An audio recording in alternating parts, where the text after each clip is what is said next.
दरअसल हमें इस बात की जानकारी हुई कि कल इस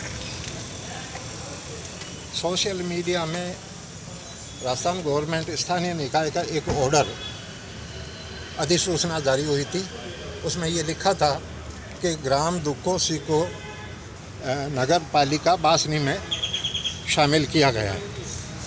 उससे पहले किसी भी तरह की हमारे पास में सूचना नहीं थी और उस अधिसूचना को देखने से ऐसा जाहिर हुआ कि दुक्कोसी को बासनी में शामिल कर लिया गया है। कायदा ये था कि प्रपोजल बनता और ग्राम पंचायत के नोटिस पर सूचना लगाई जाती कि किसी को आपत्ति हो तो आपत्ति दें। तो इस संबंध में किसी तरह की आपत्तियां नहीं दी गई और सीधा ही प्रपोजल बनाकर ऐसा लगता है कि राजनीतिक द्वेषतावश दुक्कोसी को बासनी में डाला गया है। कानूनन किसी भी स्थानीय निकाय, नगर पालिका या नगर परिषद के जो पड़ोसी गांव होते हैं और वो आबादी के बीच में आ जाते हैं, तभी उस नगर पालिका या नगर परिषद का विस्तार किया जाता है।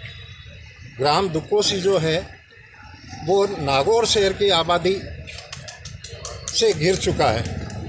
तो दुक्कोसी नगर परिषद नागौर में तो शामिल हो सकती थी, बासनी में किसी भी सूरत में नहीं हो सकती थी। बासनी और दुक्कोसी गांव की आबादी के बीच में मिनिमम 3 किलोमीटर की दूरी है, बीच में राजस्व भूमि पड़ी है। तो ये किसी भी तरीके से जायज़ नहीं था कि बासनी में दुक्कोसी को शामिल किया जाए। फिर दुक्कोसी का सब कुछ लेन देन नागौर शहर से हेडक्वार्टर है और इसके अतिरिक्त आरआई सर्किल मानासर है। तो मानासर को तो नागौर नगर परिषद में शामिल किया जा रहा है ऐसा सुना है, लेकिन उसी के एक गांव को दूसरे आरआई सर्किल कुमारी में डाला जा रहा है, जो भी विधि विरुद्ध है। तो हमने ये कहा कि ये अनजस्टिस है, या तो कि ग्राम पंचायत को अगर आपको डालना ही है तो नागौर नगर परिषद में आप डाल सकते हैं, और नहीं तो ग्राम दुक्कोसी की आबादी 2011 की सेंसस के मुताबिक 2500 से बाहर है। अभी जो राज्य सरकार ने आदेश जारी किया था उसमें यह है कि जहाँ की आबादी रेगिस्तानी एरिया, गाँव की आबादी 2500 अगर है तो उसको ग्राम मुख्यालय बनाया जा सकता है।